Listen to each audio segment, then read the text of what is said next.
Getting close. Chapter 48. They slowly walked back to camp. The tall man was the Texas Attorney General, the chief law enforcement officer for the state. Stanley's lawyer was named Mrs. Marengo. Stanley held the suitcase. He was so tired he couldn't think straight. He felt as if he was walking in a room, not quite able to comprehend what was going on around him. They stopped in front of the camp office. Just make sure this is even for you. Mr. Sir went inside to get Stanley's belongings. The Attorney General told Mr. Pendanski to get the boys something to drink and eat. The warden seemed as dazed as Stanley. "You can't even read," she said to Zero. Zero said nothing.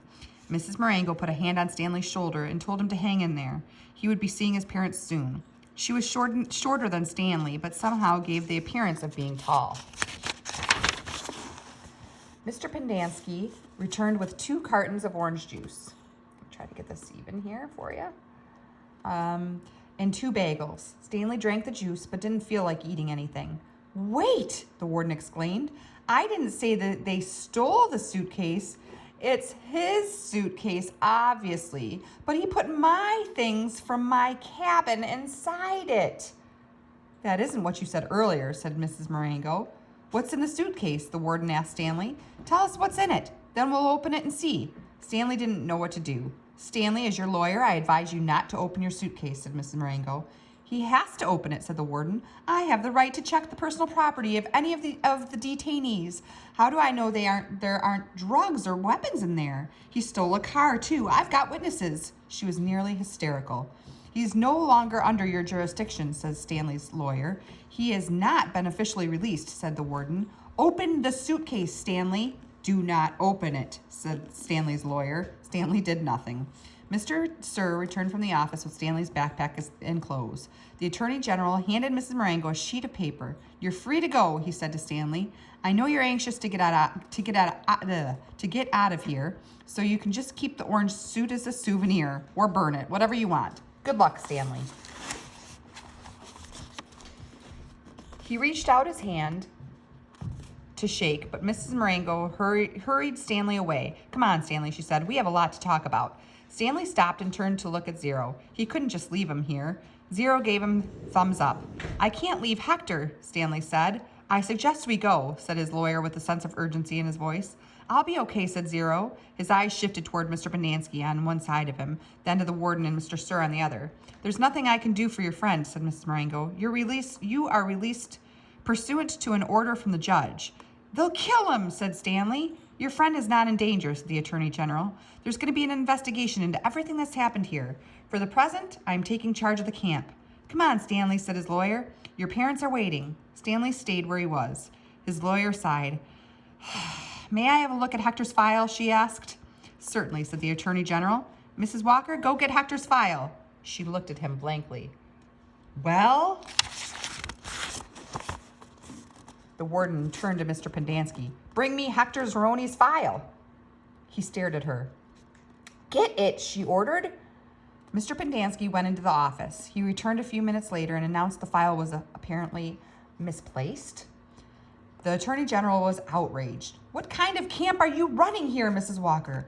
The warden said nothing. She stared at the suitcase. The Attorney General assured Stanley's lawyer that he would get the records. "Excuse me while I call my office." He turned back to the warden. "I assume the phone works?" He walked into the camp office, slamming the door behind him.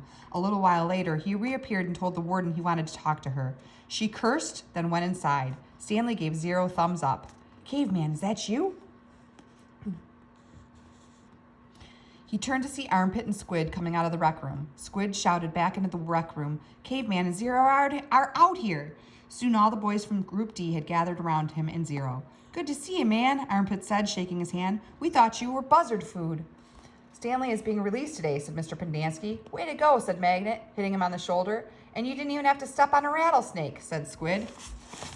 Even Zigzag shook Stanley's hand. "Sorry about, It's cool," said Stanley.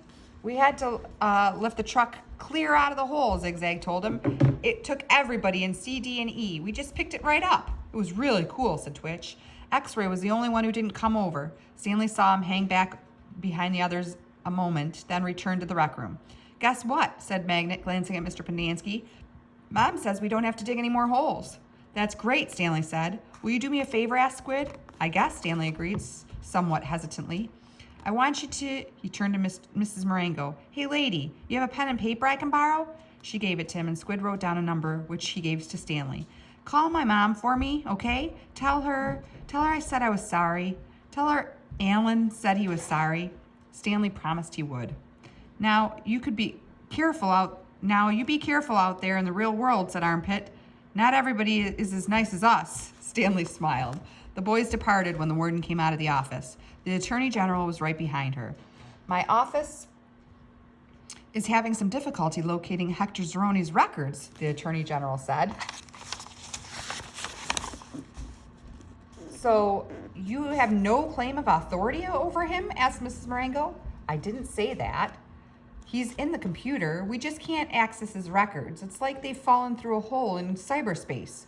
A hole in cyberspace? Mrs. Marengo repeated. How interesting. When is his release date? I don't know. How long has he been here?